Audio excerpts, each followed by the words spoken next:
ఎన్టీఆర్ జిల్లా నందిగామ మండలం ఐతవరంలో జనసేన సమన్వయకర్త తంబళ్లపల్లి రమాదేవి పర్యటించారు. ఐతవరంలో జనసేన పార్టీ దిమ్మను ప్రారంభించారు. జగన్ ఒక్క ఛాన్స్ అంటూ వచ్చి అధికారంలోకి వచ్చారని గుర్తు చేశారు. బోటకపు హామీలు ఇచ్చి ప్రజలను మోసం చేశారని మండిపడ్డారు. జగన్ అధికారంలోకి వచ్చిన తర్వాత దారుణాలు పెరిగిపోయాయని తంబళ్లపల్లి రమాదేవి తెలిపారు. సమావేశం అనంతరం మాజీ హోంమంత్రి వసంత నాగేశ్వరరావును కలిశారు. ఈ నేపథ్యంలో వసంత నాగేశ్వరరావు తంబళ్లపల్లి రమాదేవికి ఎమ్మెల్యే టికెట్ ఇస్తే మద్దతిస్తానని హామీ ఇచ్చారు.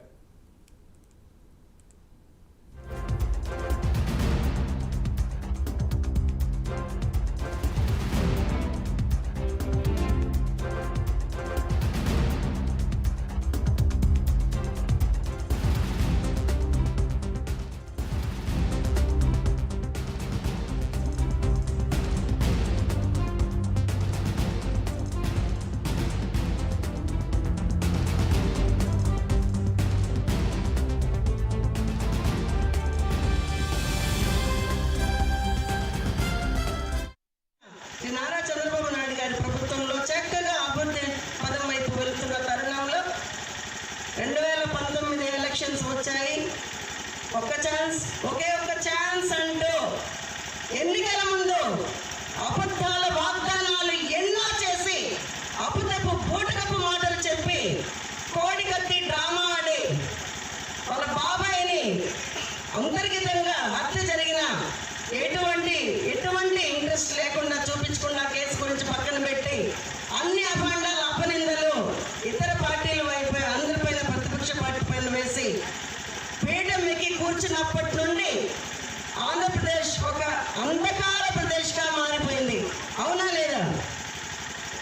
కరువు కాటకంలో ఎలా అయితే ప్రజలందరూ గిలగిల కొట్టుకుంటారో, ఆకలితో అలమటిస్తారో, అలాంటి ఆకలి చావులు, ఆత్మహత్యలు, దారుణ హత్యలు, దళితులపై దాడులు, తీవ్రమైన అరాచకాలతో ఎక్కడ చూసినా అరాచకాలు, దుర్మార్గపు చేష్టలతో రౌడీ రాజ్యం కాస్త రాక్షస రాజ్యంగా మారిపోయిన సమయంలో మా పవన్ కళ్యాణ్ గారు 2 సంవత్సరాల ముందు జనసేన పార్టీ ఆవిర్భావ సభలో చెప్పారు, అధికార పార్టీ వ్యతిరేకపు ఓటు చీలనివ్వను అన్నారు.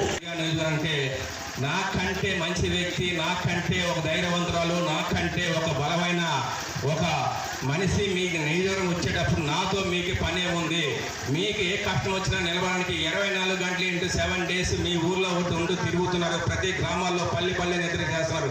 అలాంటి వ్యక్తిని మీరు ఉంచుకొని మాలాడల కోసం ఆలోచించడం కాదు. రేపు టీడీపీ జనసేన సమన్వయకర్తలు సీట్ ఇస్తే ఇక్కడ 100% గెలిచే వ్యక్తి మన అక్కగారని చెప్పి నేను ఆ రోజు చెప్పడం జరిగింది. మీకు అండగా నిలబడే వ్యక్తులు మీకు ఎప్పుడు అండగా నిలబడతారో కాబట్టి మీరు అందరూ కలిసికట్టుగా ఆమెకు నిలబడాలని చెప్పి మీ ప్రతి ఒక్కరు కూడా నేను ఆ రోజు చెప్పాను.